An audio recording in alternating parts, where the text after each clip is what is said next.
दक्ष की तपस्या और देवी शिवा का उन्हें वरदान देना। नारद जी ने पूछा, पूज्य पिताजी, दृढ़तापूर्वक उत्तम व्रत का पालन करने वाले दक्ष ने तपस्या करके देवी से कौन सा वर प्राप्त किया तथा वे देवी किस प्रकार दक्ष की कन्या हुई? ब्रह्मा जी ने कहा, नारद, तुम धन्य हो। इन सभी मुनियों के साथ भक्तिपूर्वक इस प्रसंग को सुनो। मेरी आज्ञा पाकर उत्तम बुद्धि वाले महाप्रजापति दक्ष ने क्षीर सागर के उत्तर तट पर स्थित हो देवी जगदम्बिका को पुत्री के रूप में प्राप्त करने की इच्छा तथा उनके प्रत्यक्ष दर्शन की कामना लिए उन्हें हृदय मंदिर में विराजमान करके तपस्या प्रारंभ की। दक्ष ने मन को संयम में रखकर दृढ़तापूर्वक कठोर व्रत का पालन करते हुए शौच संतोषादि नियमों से युक्त हो 3000 दिव्य वर्षों तक तप किया। वे कभी जल पीकर रहते, कभी हवा पीते और कभी सर्वथा उपवास करते थे। भोजन के नाम पर कभी सूखे पत्ते चबा लेते थे। मुनिश्रेष्ठ नारद तदनंतर यम नियमादि से युक्त हो जगदम्बा की पूजा में लगे हुए दक्ष को देवी शिवा ने प्रत्यक्ष दर्शन दिया। जगन्मयी जगदम्बा का प्रत्यक्ष दर्शन पाकर प्रजापति दक्ष ने अपने आप को कृतकृत्य माना। वे कालिका देवी सिंह पर आरूढ़ थीं। उनकी अंग कांति श्याम थी, मुख बड़ा ही मनोहर था। वे 4 भुजाओं से युक्त थीं और हाथों में वरद, अभय, नीलकमल और खड्ग धारण किए हुए थी। उनकी मूर्ति बड़ी मनोहारिणी थी। नेत्र कुछ कुछ लाल थे। खुले हुए केश बड़े सुंदर दिखाई देते थे। उत्तम प्रभा से प्रकाशित होने वाली उन जगदम्बा को भली भांति प्रणाम करके दक्ष विचित्र वचनावलियों द्वारा उनकी स्तुति करने लगे। दक्ष ने कहा, जगदम्ब, महामये, जगदीशे, महेश्वरी, आपको नमस्कार है। आपने कृपा करके मुझे अपने स्वरूप का दर्शन कराया है। भगवती, आद्ये, मुझ पर प्रसन्न होइए। शिव रूपिणी, प्रसन्न होइए। भक्त वरदायिनी, प्रसन्न होइए। जगन माए, आपको मेरा नमस्कार है।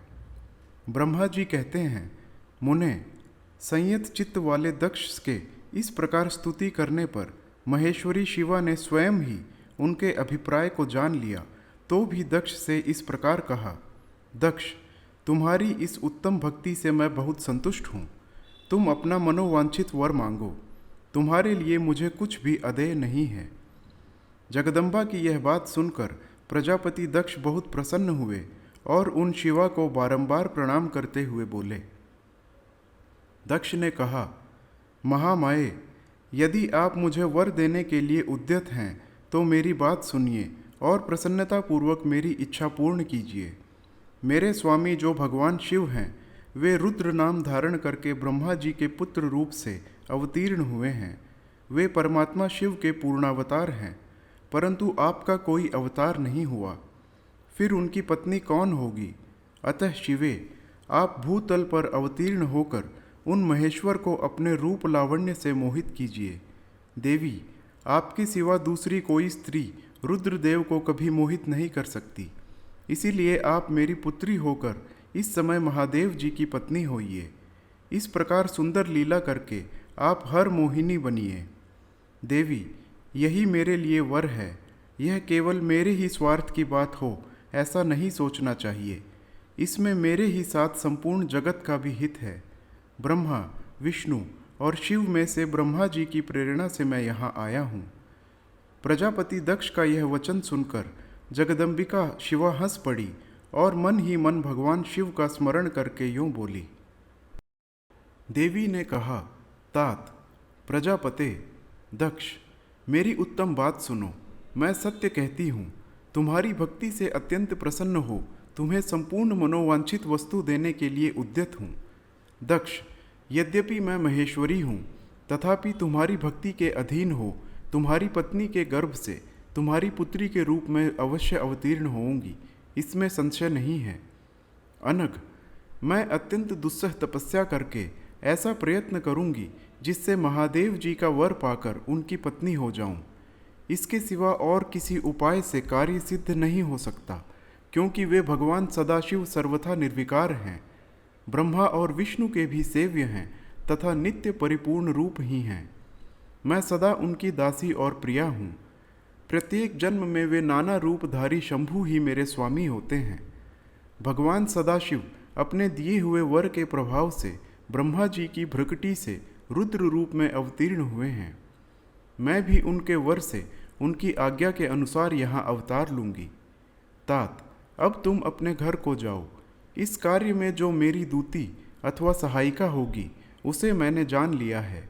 अब शीघ्र ही मैं तुम्हारी पुत्री होकर महादेव जी की पत्नी बनूंगी। दक्ष से यह उत्तम वचन कहकर मन ही मन शिव की आज्ञा प्राप्त करके देवी शिवा ने शिव के चरणारविंदों का चिंतन करते हुए फिर कहा, प्रजापते, परंतु मेरा एक प्रण है, उसे तुम्हें सदा मन में रखना चाहिए। मैं उस प्रण को सुना देती हूँ, तुम उसे सत्य समझो, मिथ्या न मानो। यदि कभी मेरे प्रति तुम्हारा आदर घट जाएगा, तब उसी समय मैं अपने शरीर को त्याग दूंगी, अपने स्वरूप में लीन हो जाऊंगी अथवा दूसरा शरीर धारण कर लूंगी। यह कथन सत्य है। प्रजापते, प्रत्येक सर्ग या कल्प के लिए तुम्हें यह वर दे दिया गया। मैं तुम्हारी पुत्री होकर भगवान शिव की पत्नी होऊंगी।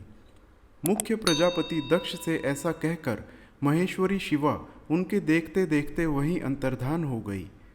दुर्गा जी के अंतर्धान होने पर दक्ष भी अपने आश्रम को लौट गए और यह सोचकर प्रसन्न रहने लगे कि देवी शिवा मेरी पुत्री होने वाली हैं।